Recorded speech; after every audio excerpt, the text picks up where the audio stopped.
Master Soul.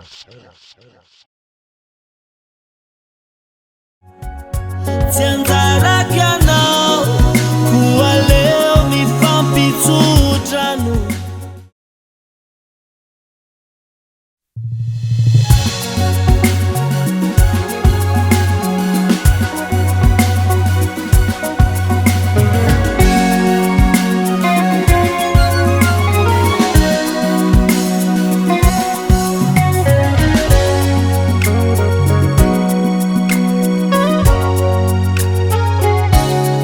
Ataoko ahoana ny fanadino anao,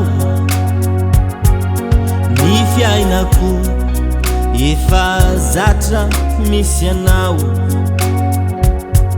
ny fatanorako laniko taminao. Zaho enao andao tsy misy azoko atao, firy taona tokony izaho sy anao no niaraka. 10 taona teo eo angamba ho iaho tsy latsaka. Impirimpiry isika mo no nikiasa isoratra, semba navoko ny fotoana rehetraka tsy tanteraka.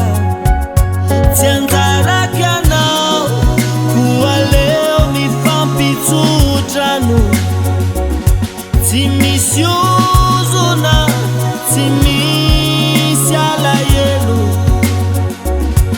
Ny ranomaso anefa tsy azoko ferana,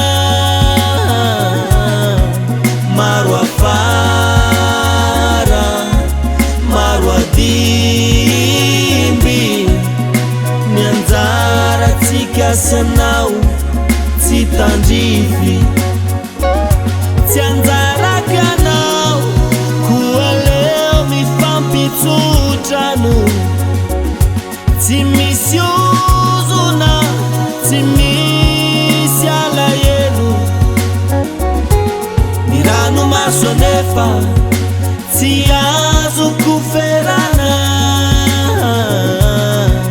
maro afara maro adimby, ny anjaratsika sy anao tsy tandrify.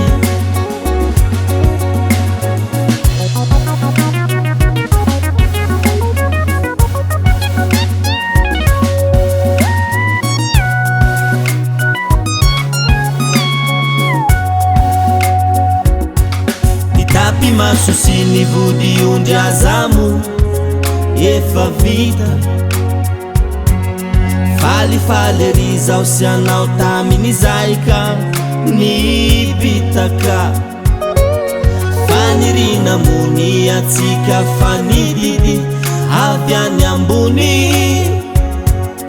zaho no tendry sy lahatra natolony.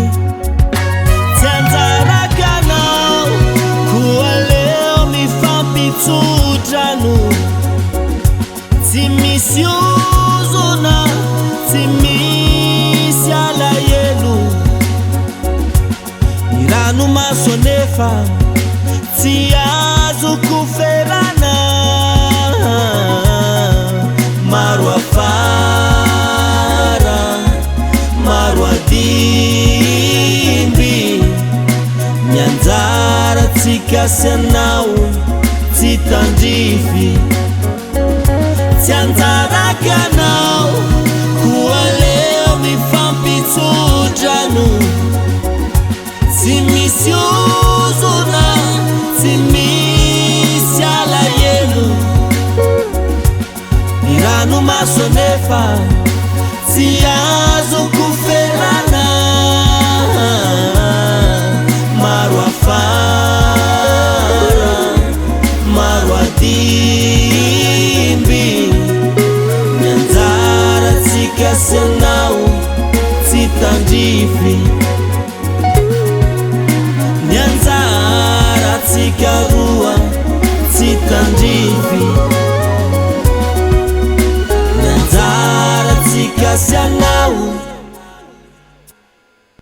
sitanjifi